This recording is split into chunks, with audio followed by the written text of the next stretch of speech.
Good day everyone! I'm Eliza Divilla Galit, 21 years old, from BSN 3I, applying for Assistant Secretary once again. So, para po mag-answer po dun sa question na binigay po sa akin, okay. Ang masasabi ko lang po, that's a fair point.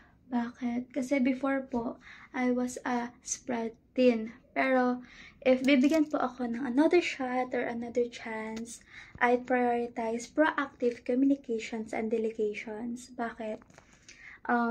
Kasi before, masyadong komplikado yung mga nangyayari.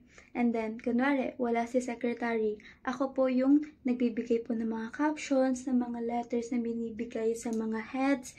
Kumbaga, yung mga letters na yun is binibigay for approval if meron pong mga events sa school and such.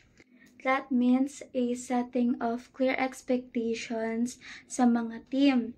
Kasi po, kunwari po, nagbigay po sila ng mga tasks and everything. Dapat nandyan po si Assistant Secretary para po ma-prioritize natin yung pinaka-role natin. Kunwari, pinagawa tayo or message tayo ni President or ni Secretary na hindi sila available and everything. So, nandyan si Assistant Secretary para gawin yung task na yon. So, pwede tayo maging backup system nung pinaka-head na natin. Kung gayon, malas yung bottleneck to more smooth sailing and everything para maging smooth yung pakikisama ng lahat, yung pinaka-team and yung pinaka-event na gagawin or mga things na kailangan gawin to become a Nightingale's creative member man or isang leader.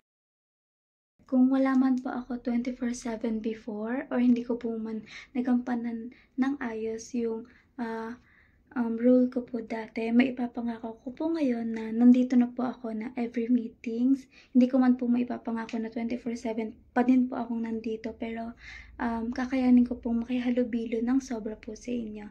Once again, I'm Eliza Divilla Galit, 21 years old from BSN 3I, applying for Assistant Secretary once again.